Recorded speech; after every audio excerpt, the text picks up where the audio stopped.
Hosted by you/veggiesmilthrow. When my wife was a teenager, her stepmother had health issues that eventually led to a hysterectomy.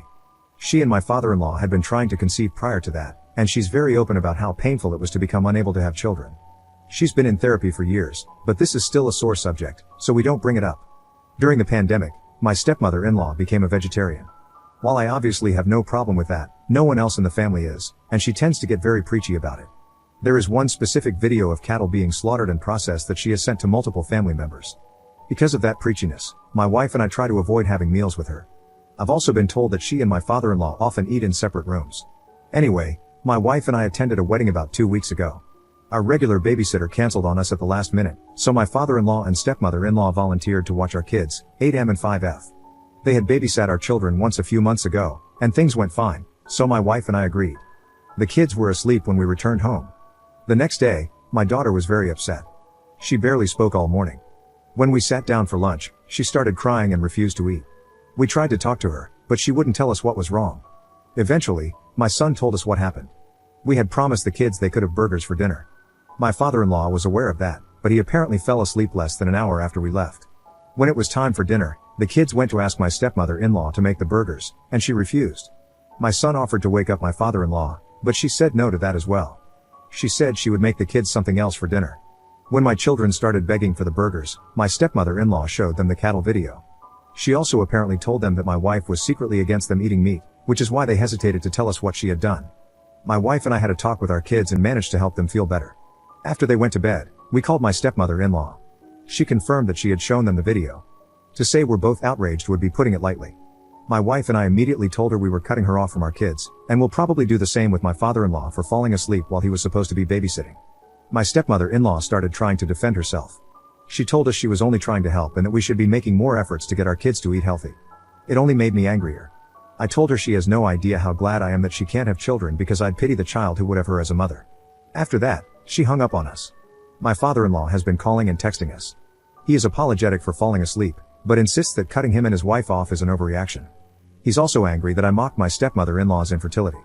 Apparently, she is distraught over what I said, and my father-in-law is demanding that I apologize to her. Honestly, I don't think I'm the jerk here, but I am wondering if I went too far. My wife agrees that it was a low blow that my stepmother-in-law deserved to hear, but a low blow nonetheless. Edit. To clarify some things I haven't already said in the comments. My father-in-law and stepmother-in-law babysat at our place, not theirs. I can't believe I have to say this, but I have no problem with vegetarianism. I actually tried to become a vegetarian a few years ago but couldn't for medical reasons.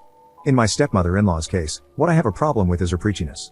In general, my wife and I have always had a fairly indifferent relationship with my stepmother-in-law, but we never disliked her or treated her poorly. She has made a few comments about introducing vegetarianism to our kids in the past, but never anything this extreme. I'll admit I don't know much about my stepmother-in-law's medical history. I only know about the hysterectomy because she didn't react well to either of my wife's pregnancies, and they had to tell me what was going on. We promised the kids the burgers back when they were going to be watched by their usual babysitter. My father-in-law and stepmother-in-law replaced her at the very last minute, and the kids ate chicken the last time they babysat. We didn't plan it. My father-in-law found it in the fridge and cooked it, so we kept the plan for burgers. I saw the video a few years ago. It's a little under 5 minutes long and very graphic. Not the worst of those videos, but definitely not suitable for children. From my son's description, I think they watched most of it. I'm more angry about my stepmother-in-law lying to my children about their mother than the fact she showed them the video, but the whole situation infuriates me. My wife is angry that her father fell asleep for personal reasons, but we're not certain about cutting him off. We won't budge on my stepmother-in-law. Having read most of your comments, I think I'll apologize for what I said about her fertility, but I will stand by everything else.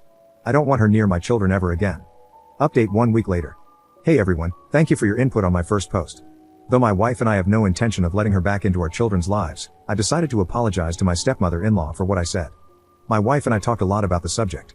She said that, based on her history with her stepmother, it really was a good thing she didn't have children. But before we had ours, my wife had always wanted to be a mother and was terrified about the possibility of not being able to. That fear got worse around the time my stepmother-in-law had the hysterectomy. My wife told me her stepmother was agonized when it happened, and even though she agreed with me, she felt it might be best to apologize. Another thing that led me to make that decision was my mother. Before my brother and I were born, my parents had a stillborn daughter. They didn't talk about her much, so I didn't even think of it at the time, but my brother brought it up a few days ago. I couldn't stop thinking about her. As a parent, I can't even begin to imagine how my mother felt. I would never mention anything related to that out of anger, no matter how wrong my mother was. In the end, my wife and I agreed that, while I should apologize, we absolutely can't budge on cutting her stepmother off. We can't forgive what she did. It took us hours to convince our daughter to eat anything, not just meat.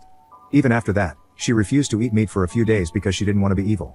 Our son wasn't as shaken, but he still had trouble sleeping for a few nights. My wife and I sat them down and had a long conversation about it. We answered every question they had as best as we could. Thankfully, we were able to reassure both our kids that eating meat wouldn't make them bad people. They are still a little distraught, but they're doing much better and eating normally again. Our main concern will always be their health and happiness. My stepmother-in-law compromised both, so we had no doubts about cutting her out of our lives. We called my father-in-law and stepmother-in-law this weekend. I apologized for what I said to her, but told her we were still cutting her off. As expected, she didn't take it well. She started going off about how she was trying to help our children and that we were terrible parents for depriving them of that care. I'm pretty sure she was crying. She said it was awful that such cruel, ungrateful people could raise kids and not her, and that we shouldn't allow our children to take part in something that caused so much unnecessary suffering. After about a minute of this, my father-in-law managed to get her to stop and hang up the phone. My wife later spoke with her father separately. He apologized again for falling asleep and said he understood why we were upset, but promised he would never let something like that happen again. We decided to forgive him, but we won't leave the kids in his care again, and he'll only be allowed to see them without his wife. We have other options besides our usual babysitter. My father-in-law agreed. He invited us for a family dinner at a steakhouse my wife loved as a kid. He hasn't been there since my stepmother-in-law became a vegetarian. We're going this Friday. I definitely have my regrets, but I'm satisfied with how things turned out. More than anything, I'm glad my children are all right. Watching my daughter refuse to eat was terrifying, and I will never forgive my stepmother-in-law for scaring her and her brother like that. But they're getting better every day, and I think things are going to be okay. Once again, thank you for all your advice and support.